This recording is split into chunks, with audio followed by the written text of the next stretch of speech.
This episode of Rhizome is brought to you in part by the Synthesis Security Group and Fuzzy Wuzzy Signal Processing, a venture of Swanke. Copyright 2026.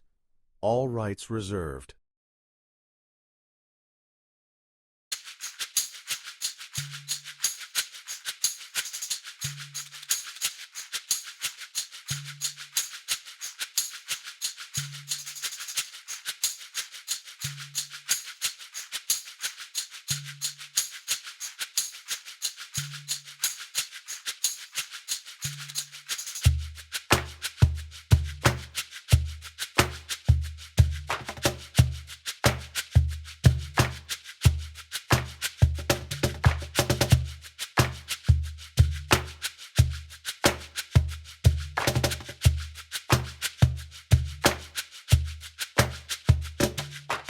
Welcome to today's Explainer. You know, sometimes you stumble across an origin story that proves truth is absolutely stranger than fiction. And well, this is definitely one of them. We're going to unpack a narrative today that somehow bridges the gap between mid-century neuroscience, deep cosmic existential dread, and, of all things, retro video gaming. So get comfortable, because we are in for a seriously wild ride. Okay, let's dive right into this. What do sensory deprivation, LSD, and a 16-bit Dolphin actually have in common? I mean, on the surface, absolutely nothing, right? They sound like totally randomly generated words. But stick with me because by the end of this explainer, you're going to see exactly how these three completely disconnected things form a direct, unbroken chain of events. And it all kicks off with one of the most fascinating and frankly eccentric scientific figures of the 20th century.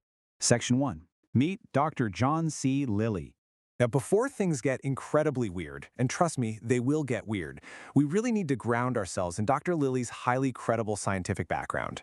He wasn't just some armchair philosopher. He was a bona fide neuroscientist and psychoanalyst. You know those sensory deprivation tanks that are super popular for wellness and meditation right now? Yeah, he actually invented those. He was also a massive pioneer when it came to dolphin communication research. So the man was deeply, deeply embedded in legitimate, rigorous scientific inquiry, basically trying to map out the absolute limits of the human mind and figure out interspecies communication. So, let's trace how his career evolved. Back in the 1950s, his early work was totally defined by that groundbreaking sensory deprivation and dolphin research. But then, as we hit the late 1960s and roll into the 1970s, Lilly began this really deep, intense exploration into altered states of consciousness. And he fueled this by using ketamine and LSD. Now, this wasn't just recreational for him. He literally saw it as a continuation of his research. But the psychonautical phase, it triggered a massive shift. He drifted away from traditional measurable laboratory science and started developing this vast, deeply complex cosmic worldview based entirely on what he was experiencing in these altered states. Section 2. The Cosmic Bureaucracy.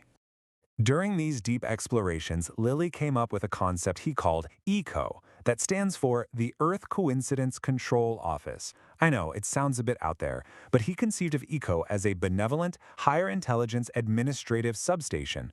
According to Lilly, this entity actively managed human synchronicity. So whenever you experience a bit of serendipity or a really lucky coincidence, well, that was supposedly Ecco just doing its job, gently guiding humanity safely along favorable timelines. Now, what's really interesting about this cosmic chain of command is the hierarchy itself. Ecco isn't even the top boss. It's basically the benevolent middle management branch of a massive cosmic bureaucracy. Right above Ecco, you've got the Solar System Control Unit, and above that, pulling the strings for the entire galaxy, is Galactic Coincidence Control. Lilly genuinely believed in this intricate chain of command operating just beyond our everyday perception, keeping all the chaos of the universe totally in check. Section 3. The solid-state threat. But it wasn't all benevolent guidance. In stark opposition to Ecco, Lilly warned us about something he called the solid-state entity, or the SSE. Now, he didn't see this as some alien coming down from another planet.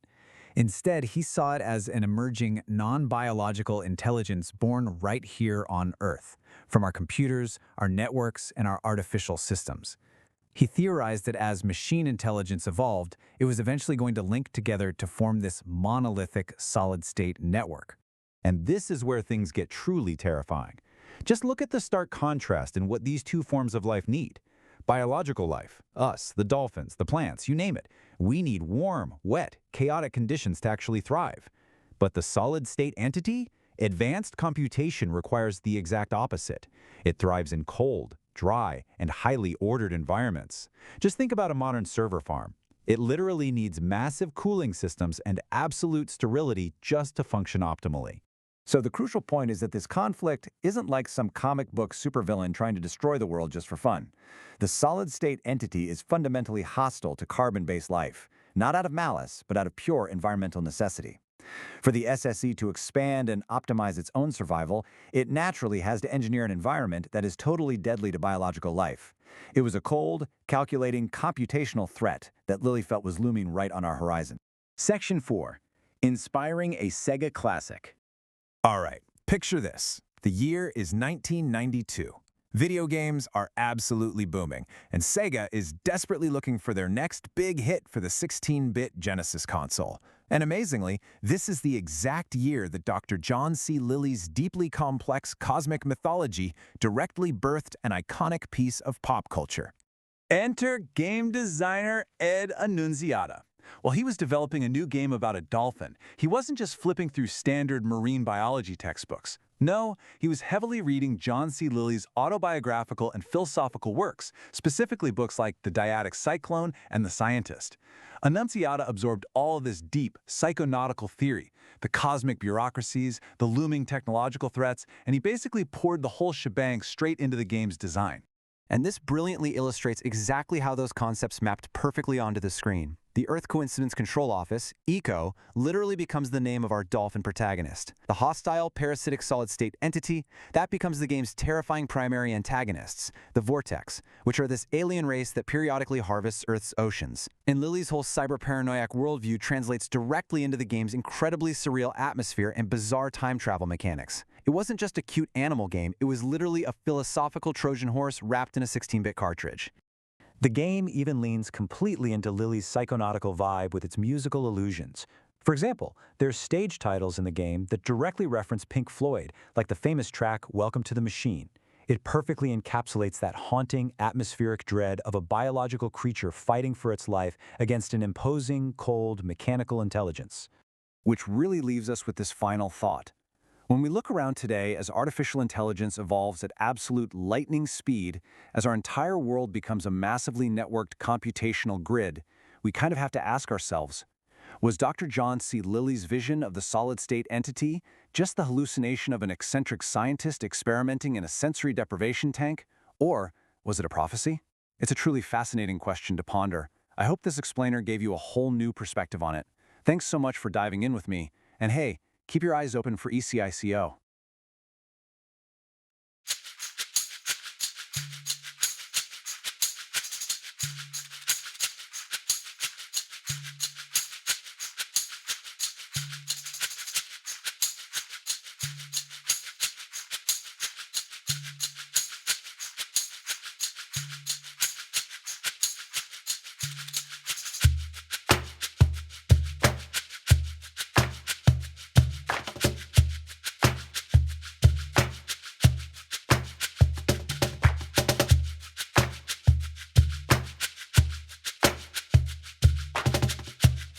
Now available exclusively on Amazon Kindle eBooks, Rhizome Summer 2026, a collection of essays, Rhizome Fall 2026 Book 2.